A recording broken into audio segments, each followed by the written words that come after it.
Thomas Edison by Michael Dooling. Essential question. What important traits must an inventor have? Thomas Alva Edison was born in a little house in Milan, Ohio, on February 11th, 1847, to Samuel and Nancy Edison. He was the youngest of 7 children. Thomas, who was called Young Al by his family, lived in an era very different from ours. There was no electric light, no telephone, no radio or CD player, not even a movie theater. Thomas loved to experiment.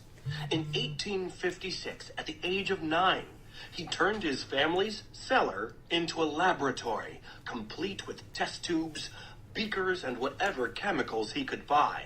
It was a mess. Bottles were everywhere. Young Al would mix one chemical after another, sometimes following the experiments in his chemistry book, sometimes not. A little of this and a little of that, he used to mumble. His mother always encouraged him to ask questions, and he did. What is this? Why does that happen? How does it happen? Analyze the text. Main ideas and details. Identify the main idea and supporting details in the first paragraph on this page. A bout of scarlet fever left Al hard of hearing, which made school difficult. While Al asked many questions at home, he did not ask any at school. Instead, he spent his time there daydreaming about his next experiment.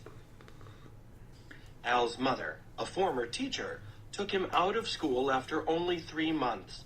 From then on, she taught him at home. Mrs. Edison made sure he received an excellent education. He read Shakespeare, the Bible, history, and much more. Over the next few years, he also studied the great inventors, such as Galileo. At age 12, young Al decided to look for a job. He needed money to continue his experiments, so he went into business as a paper boy on the train that went from Port Huron, where the Edisons now lived, to Detroit, Michigan. Every morning at 7 a.m. to 10 a.m., Al sold newspapers.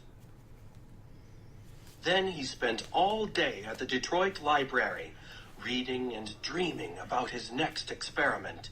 He planned to read every book in the library, starting with the last book on the shelf and working back to the first. At night, he took the train home and sold papers again. Eventually, with the permission of the conductor, Al set up a laboratory in the baggage car of the train. Soon, the young scientist was experimenting with everything: chemicals, gadgets, test tubes, beakers, doohickeys, and thingamajigs. Things were going well, until one day when the train made a sudden lurch. Bottles, books, newspapers, candies, and fruits went flying, along with Al. A bottle of phosphorus burst into flames. Al scrambled to put out the flames, but they spread too fast. Soon a very upset conductor rushed in. At the next stop, the conductor threw all of Al's things off the train, even him. Al had never been so disappointed in his life. He went home and set up his laboratory again with the encouragement of his mother. He continued to experiment and tinker with every gadget he could get his hands on. Usually, his experiments did not work, but he always kept trying. Before long, Al had another job. He was a night wire, a railroad telegraph operator in Stratford Junction, Canada. There was a lot to learn. For weeks, he soaked up all the information he could about telegraphy. Al learned Morse code and much more. He worked the 7 p.m. to 7 a.m. shift, often sleeping right in the station. He also set up his laboratory in the back room of the station so that he could experiment in his off hours. Apart from the occasional explosion, life was grand. Analyze the text. Sequence of events. Think about the events so far in Al's life that have encouraged him to keep experimenting. As you read on, see how the events work together to make him a great inventor. Analyze the text. Sequence of events. What events so far in Al's life have encouraged him to keep experimenting? As you read on, see how events work together to shape his life. One of Al's duties as the operator was to send the signal 6 every hour on the hour to show the dispatcher at the next station that he was awake. But the long hours sometimes caught up with him, and he would fall asleep. So the scientist in him had an idea. Soon Al had invented a device that hooked the telegraphy key to a clock. When the hour struck, the minute hand of the clock sent the message 6 for him. It was a moment of pure genius, which quickly got him fired when his boss discovered he was sleeping on the job. For the next 5 years, young Edison traveled all over the South and Midwest from one telegraph job to another.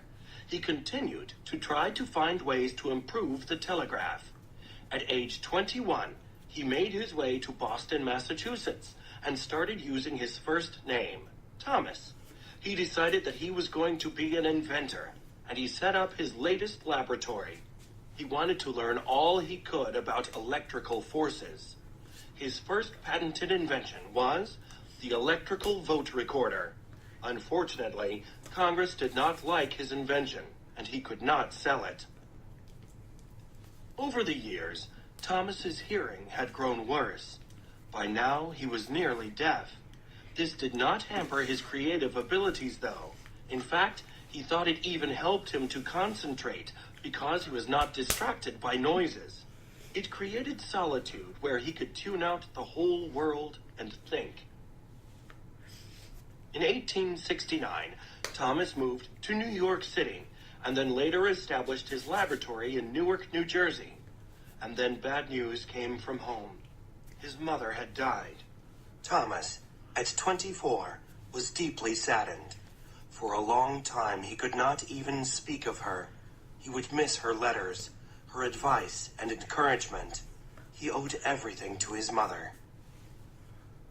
In 1876, Thomas moved his laboratory to Menlo Park, New Jersey. He invented the carbon transmitter, which amplified the human voice, making the telephone and microphone possible. He also invented a machine that talked, a phonograph. Shortly thereafter, Thomas invented an electric light bulb. He also discovered the principle of sound waves, which made the radio possible. In 1887, he moved his laboratory to West Orange, New Jersey, developing the motion picture and much more.